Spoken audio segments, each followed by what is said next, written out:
name is Christian Rodriguez, and this is the Political Compass, where we will recap important headlines coming out of Washington, D.C., Tallahassee, and the global stage in order to spread civic literacy amongst Belen students. Let's begin the news with the biggest story of the week.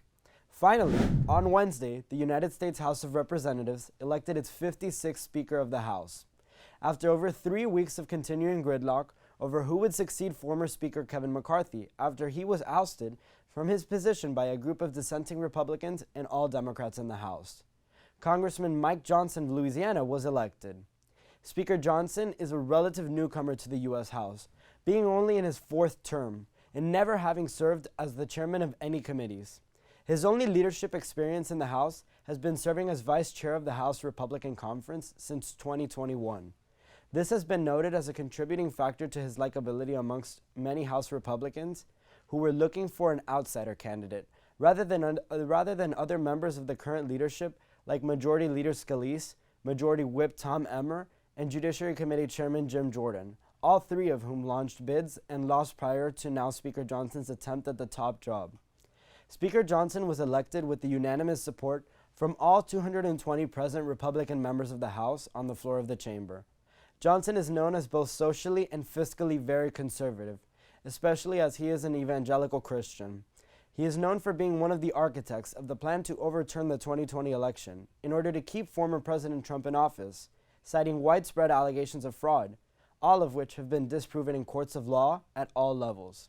He becomes the first Speaker of the House from the state of Louisiana, and he is now faced with several important crises, including how to respond to the Israel-Hamas war and how to pass all the remaining appropriation bills before the November 17th government funding deadline in just 19 days.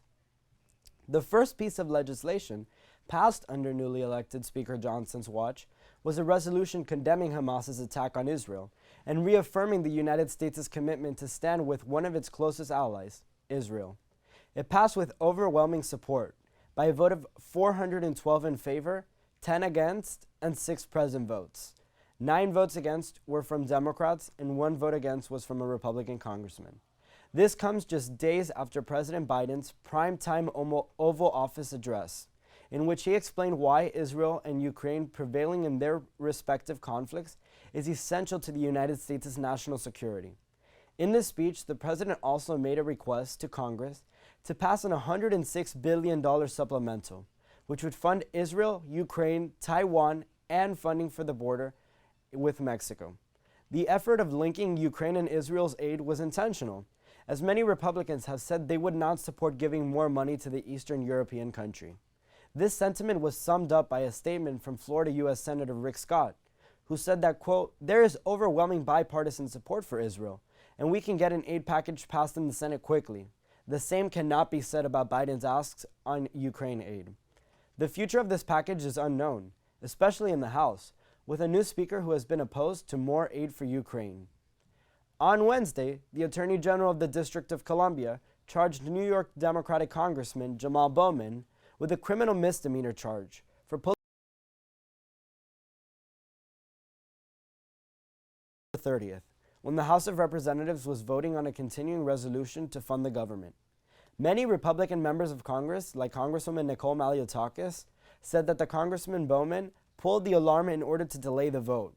The congressman defended his actions by saying that he, quote, "thought the alarm would open the door," as he was rushing to make the vote. The congressman on Thursday struck a plea bargain and pled guilty, with a penalty of an $1,000 fine and the requirement to write an apology letter.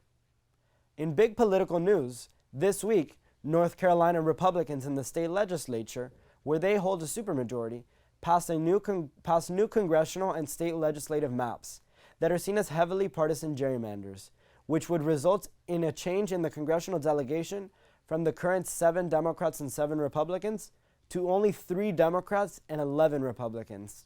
One current Democratic congressman, Jeff Jackson from the Charlotte area, responded to these new maps by posting a video in which he said, quote, "A group of politicians in North Carolina just redrew my congressional district to take me out. I'm running for Attorney General of North Carolina, and I'm going to use that job to go after political corruption." This new map will heavily influence the results of the U.S. House of Representatives elections next year, a chamber in which the current small Republican majority is left with just a little bit of breathing room.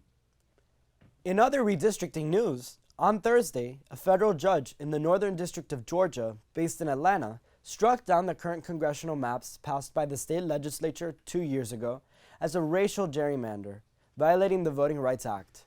Judge Steve Jones ordered the legislature to draw a new map, which would give African American voters more opportunities to elect representatives of their choice. He gave the legislature until early December to create new maps, which are subject to his approval. Many voting rights groups are cautious to celebrate this decision, as it is still possible it could be halted by either the 11th Circuit Court of Appeals or the U.S. Supreme Court. This new decision is also significant, as it may change the balance of power by creating new competitive seats in the state of Georgia for the race for the gavel in the United States House of Representatives. And with that, that's it for this week's Political Compass segment. Until next time, when we run down headlines coming out of Washington, D.C., Tallahassee, and the world stage for you.